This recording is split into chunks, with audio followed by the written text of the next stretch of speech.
welcome to this week's lesson in venipuncture. This is week 8, lesson 8 on venipuncture procedures. With our objectives, this week we want to 1. Demonstrate knowledge of each venipuncture step from the time the test request is received until the specimen is delivered to the lab, and then define the associated terminology as well. Number 2, we want to describe how to perform a venipuncture using evacuated tube systems, which we covered last time, syringe or butterfly needle. List the required patient and specimen identification information. Describe how to handle patient ID discrepancies, and state the acceptable reasons for inability to collect a specimen. We want to identify challenges and unique aspects associated with collecting specimens from pediatric and geriatric patients. And number 4, describe why a patient would require dialysis and how it is performed, and exhibit an awareness of the type of care provided for long-term care, home care, and hospice. So, venipuncture is the process, as you know, of collecting or drawing blood from the veins. The most common way to collect blood specimens for a lab test and the most frequent procedure performed by the phlebotomist. This chapter is going to cover venipuncture procedures from the time the patient is registered with the facility and testing is requested until delivery of the specimen to the laboratory itself. The most important venipuncture step is patient identification. This chapter is going to address how to correctly identify all types of patients and how to safely obtain high-quality blood specimens from them. Venipuncture techniques covered include ETs, butterflies, needles, and syringe procedures from arms, hands, and veins. This chapter is also going to address challenges and unique issues associated with peds, geriatric, dialysis, long-term home care, and hospice patients. So before anything, a patient must be registered with the healthcare facility or specimen collection center before specimen collection can take place. Registration is a routine process during which data is collected and creates a patient record for the specific individual who is being admitted to that facility or who has arrived for the testing at that specimen collection center. The patient's identity, which includes full name, date of birth, sex, gender, address, and proof of ID, is established and entered into the facility database or verified if the patient is already in the database. This process typically involves assignment of a patient-specific identifier, which will appear on all test requests and specimen labels for that patient.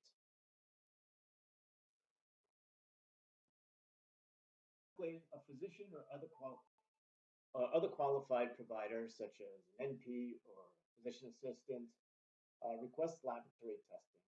The exceptions are certain rapid tests that can be purchased and performed at home by consumers, and blood specimens requested by law enforcement officials that are used for evidence. Some states have even legalized direct access testing, DAT, in which patients can order some of their own blood tests.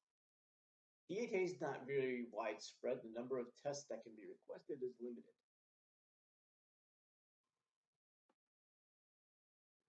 The form on which a test orders are entered is called a requisition. Test requisitions become part of the patient's medical record and require specific information to ensure that the right patient is tested, the physician orders are met, and the correct tests are performed. Manual requisitions come in different styles and types, as simple as test requests written on a prescription pad by a physician or a special form issued by a reference laboratory. Although with the increased use of computerized systems, the use of manual requisitions is declining. However, you still need to be familiar with whatever your facility uses. Electronically submitted computer-generated and printed requisitions typically contain the actual labels that are placed on the specimen tubes immediately after collection. In addition, the patient identification and test status information may indicate the type of tube needed for the specimen, and some indicate additional patient information, such as a potential bleeder or no venipuncture in the right arm, for example. Either type of requisition may contain a one-dimensional or two-dimensional barcode. A one-dimensional barcode has a series of black stripes and white spaces of varying widths that correspond to letters and numbers that represent patient information. Two-dimensional barcodes use rectangles, dots, and other geometric patterns in 2 dimensions to represent patient information as well. With both types of barcodes, the patterns represent information such as patient's name, ID number, or laboratory tests. More information on this will be covered in Chapter 12. So before any test is performed and procedure is completed, a number of steps have to be completed in order to minimize patient errors and, more importantly, lab errors. So just an overview of the venipuncture steps. First, review, receive, and review, uh, and acknowledge the accession test request. Look it over. Approach, greet, and identify the patient. Identify yourself, say, hi, my name is Steve, I'm a phlebotomist, I'm here to draw your blood. Dr. So-and-so has ordered this test for such and such purpose. Explain the procedure and make sure you obtain the patient's informed consent. Patients unable to give informed consent, the consent is usually implied. You want to be able to document that one way or another. Verify the collection requirements and identify sensitivities and potential problems. If a patient has had a mastectomy and lymph node removal on their left side of their body, blood draws on the left arm are contraindicated. You have to go with the right arm. Um, Identify your patient, make sure they don't have issues with fainting at the sight of blood. Are they on blood thinners, which require extra set of care? Make sure you properly perform hand sanitization techniques and put on the proper gloves. Properly position your patient. Keep them in a supine or recumbent position if they have a tendency to faint. Never keep them sitting upright on a stool. Apply the tourniquet, or what I like to call the venous constricting band, and ask the patient to make a fist so you can identify, palpate, and landmark which veins do you think are going to be the best for obtaining your sample. Remember that the VCB should never be applied for more than 1 minute at a time. So while you're assessing that patient,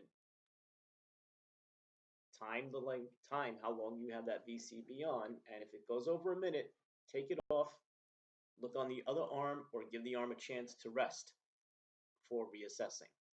7. Select a vein, then release the tourniquet, ask the patient to open and close a fist, mark your site, and then clean it and air dry the site. Do not blow on the site, do not wipe it down with your hand. Prepare all your collection equipment, have it readily accessible. Reapply the tourniquet, uncap and inspect the needle.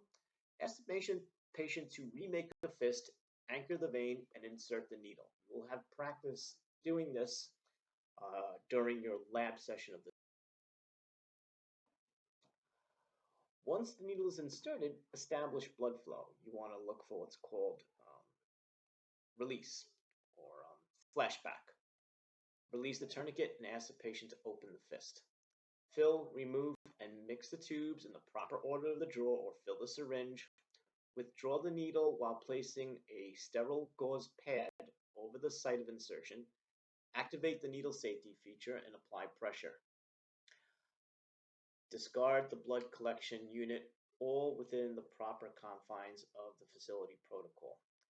If it's evacuated tube system, make sure you discard everything in one unit. If it's a syringe system, discard the needle, attach the transfer device, transfer blood, discard syringe, and transfer the unit device. Make sure all specimens are labeled properly and prepare the tubes for proper handling and transport. Remember, some specimens can be shot up by pneumatic tube systems from one floor to the other. Other specimens need to be hand delivered to the lab, depending on the nature of the test. Some specimens need to be put on ice, some don't. Dispose of all the used materials and reposition moved items. Make sure you thank the patient, remove your gloves, sanitize your hands, answer any questions that the patient may have to the best of your ability. If you don't know the answer, make sure you advise the patient that you will try to find out the answer from the nurse or the physician who's ever overseeing patient care. And make sure that specimen is transported promptly to the appropriate facility.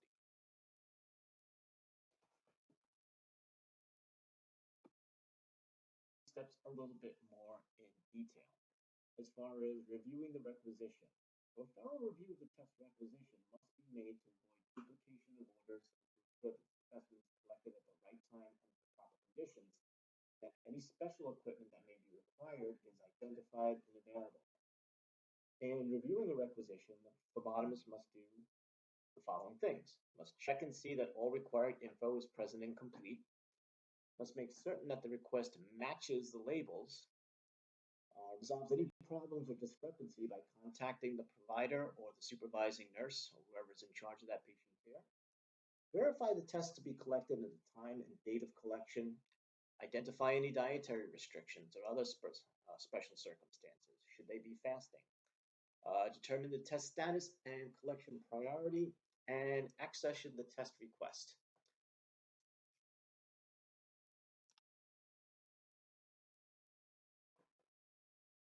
And so what you see here is an example of a manual requisition. With any type of requisition, it's essential for the information to be transcribed and entered neatly, legibly, and also correctly. And this is an example of a computerized requisition, which has the barcode labels that we spoke of. When a computer-generated label is used, the phlebotomist is typically required to write the time and the collection of his or her initials on the label after collecting the specimen.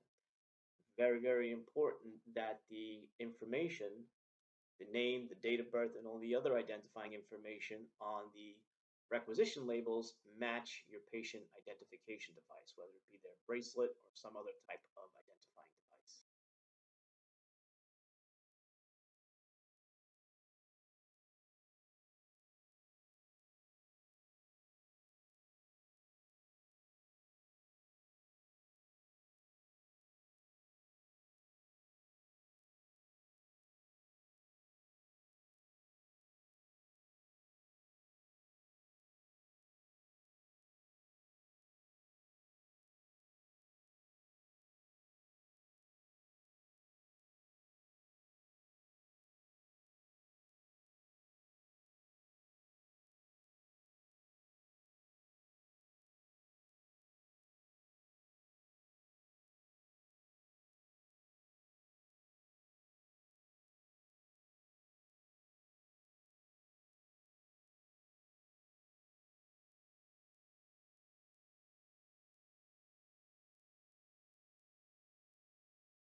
When you greet the patient, obviously, as I said before, verify their name and date of birth.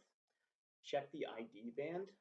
Be aware of bans from other facilities or other purposes. Sometimes you have patients that are in and out of hospitals like revolving doors, especially in your homeless population. And it's not uncommon for a patient to be discharged from one hospital, go right across the street, and be readmitted either into the same hospital or into a different hospital with numerous different ID bands on their wrist. Use three-way ID, patient's verbal ID statements, the ID band, and visual comparison label with the ID band itself. Be aware of ID situations requiring extra care, for example, common names. Notify the nurse of any discrepancies. If the ID is missing, check the ankle, avoid using bands found elsewhere, make sure you check the facility of the band, and follow all protocols.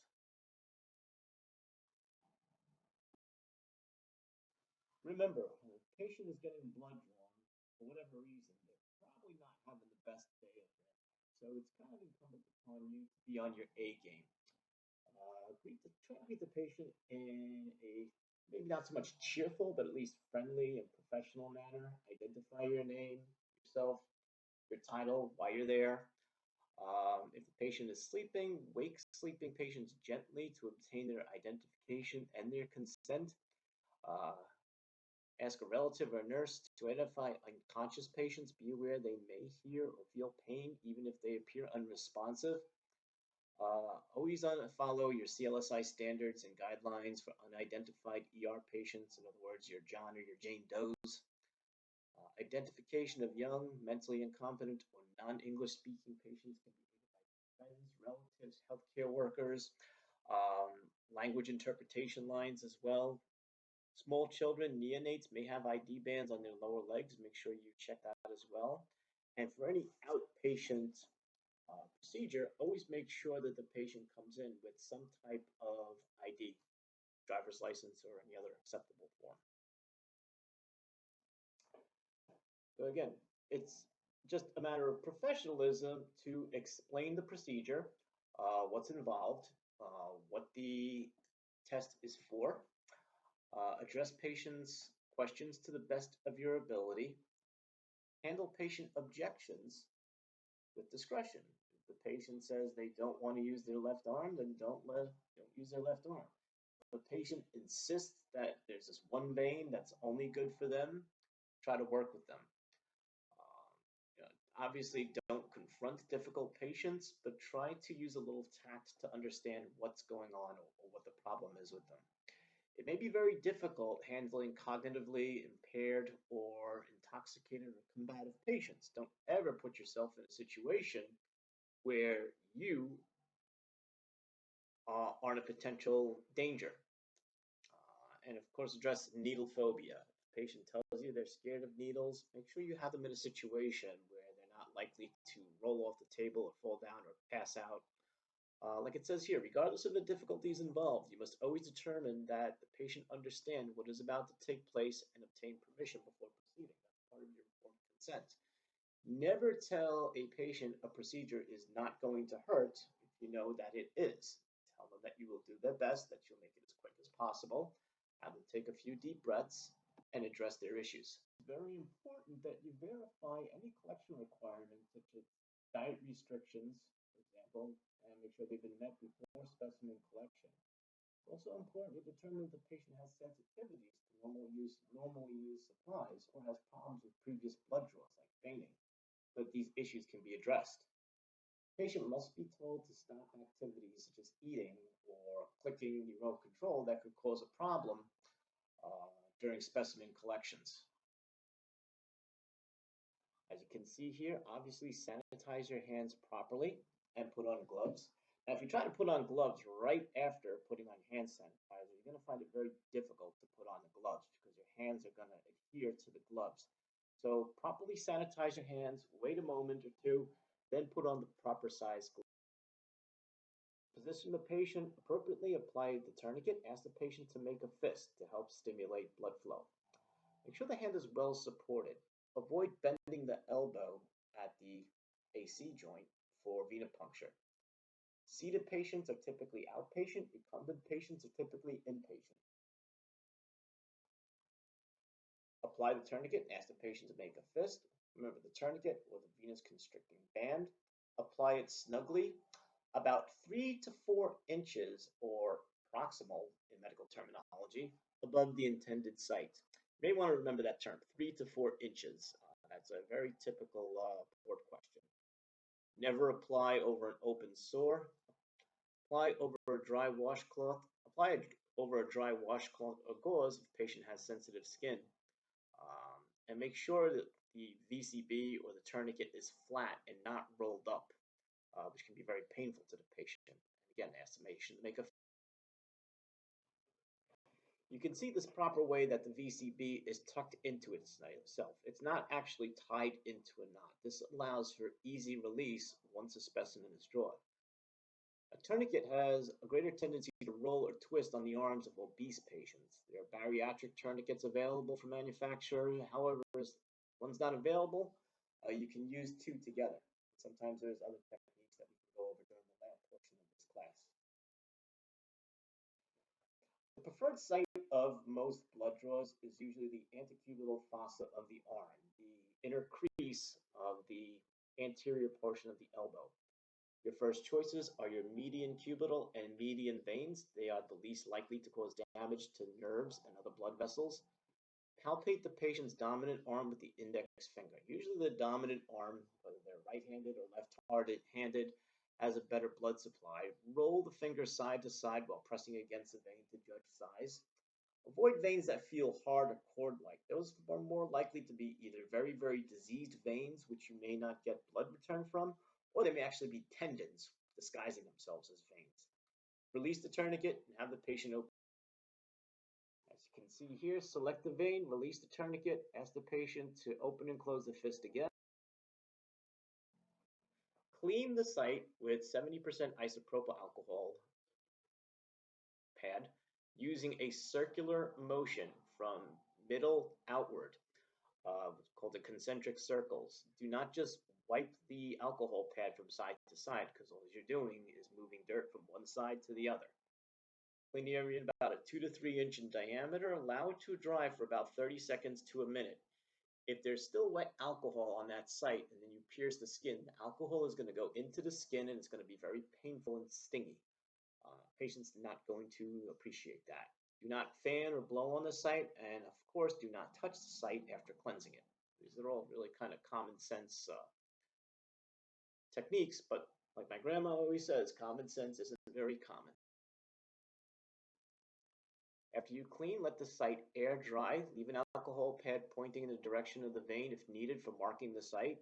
So you can see right here, the alcohol pad is pointing towards the vein because sometimes it may be difficult to find the vein after you initially palpate it. If it's necessary to repalpate the vein because you've lost it or they're difficult to landmark, then you need to re-clean the site. All right, with the VCB or the tourniquet off, prepare all your collection equipment.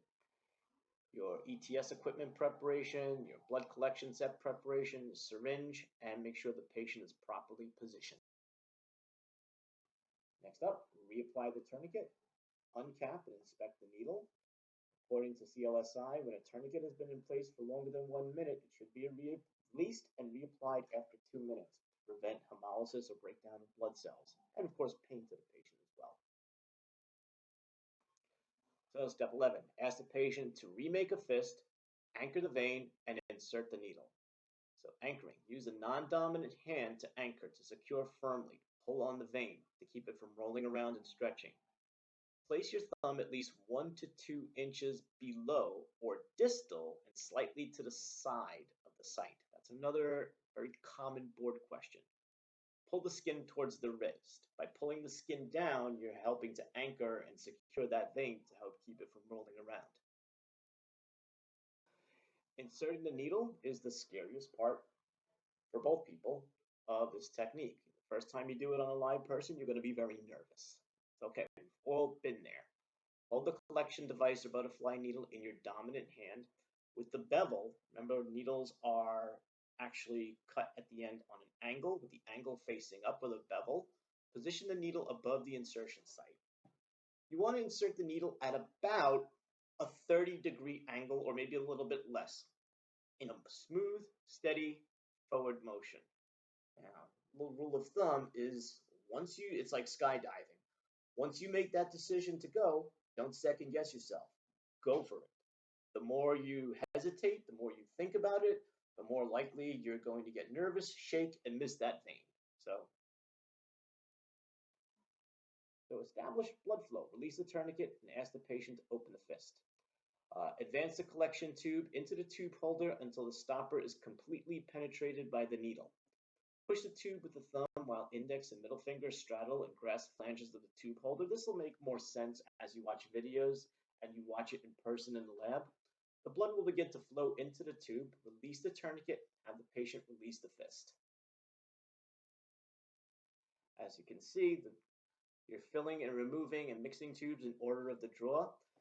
The phlebotomist is holding the collection system in the dominant hand and looks like they are properly, slowly inverting, not shaking, the specimen to mix up and add the additive. Step 4, withdraw the needle, place gauze on top of that site, activate the safety features, and apply pressure.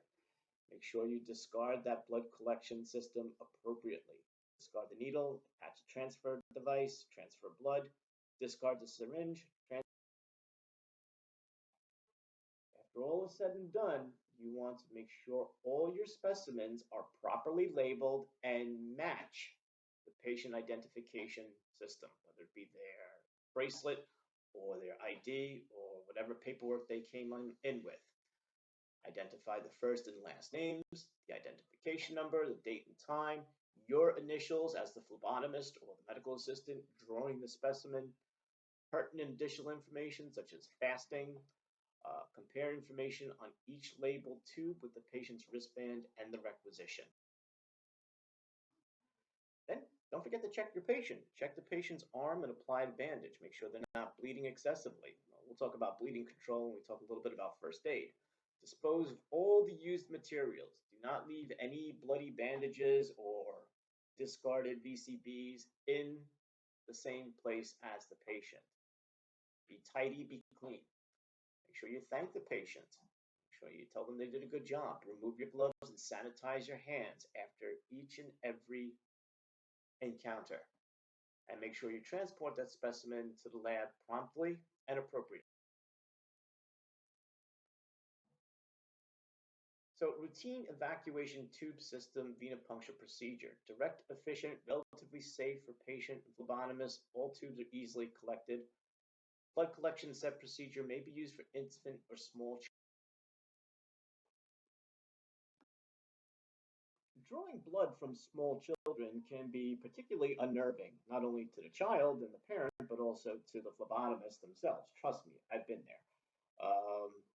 Over time, it gets a little bit easier, but it is something that has to be addressed.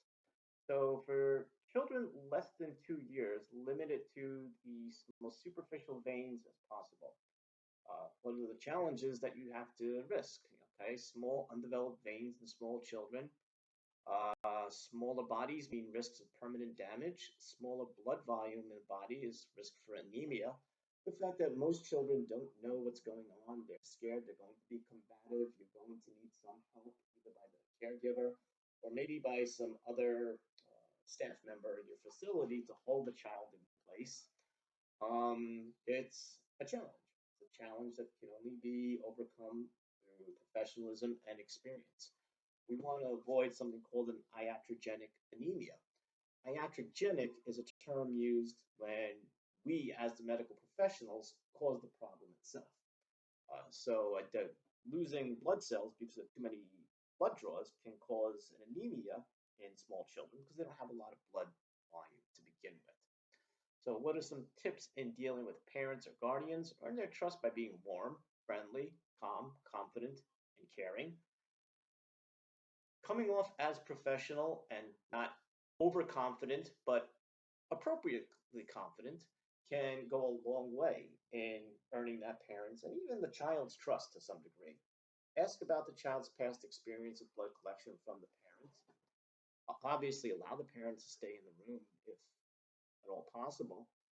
Maybe try some icebreakers, being a little friendly with the child, asking them about their interests to understand the conversation.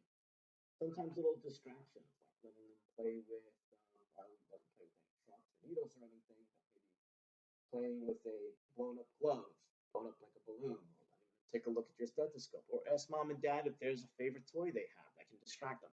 These are all tricks of the trade that might help you along.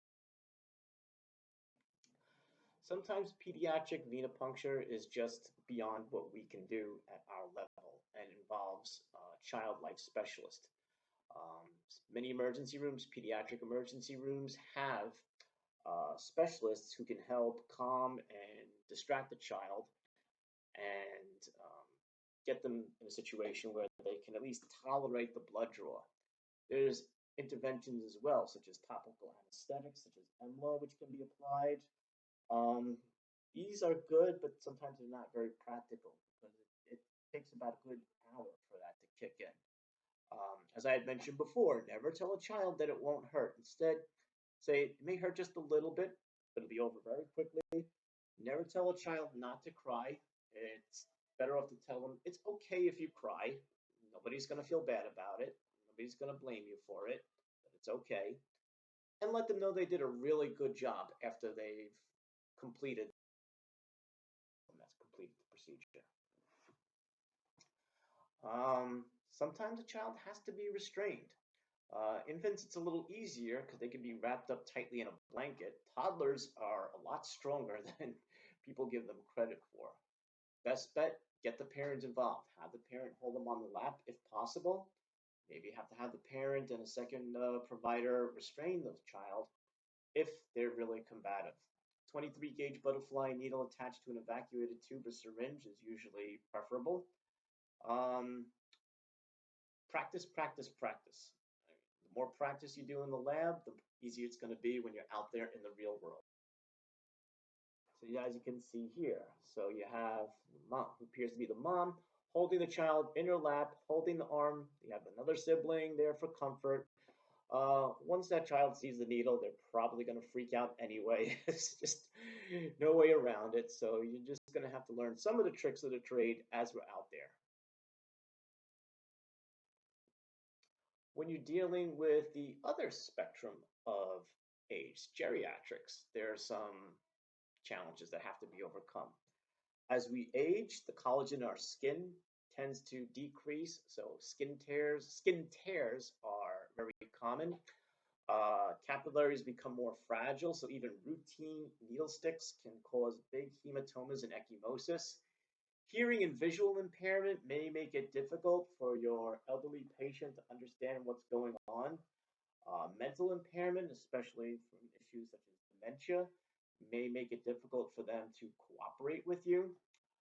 Effects of disease such as arthritis may make it difficult for them to position their arm properly for you to get a good sample. Many elderly patients are on blood thinning medications, which can cause severe bleeding after procedure. Diabetes can make it very difficult for you to find an adequate vein because diabetes tends to damage the whole cardiovascular system.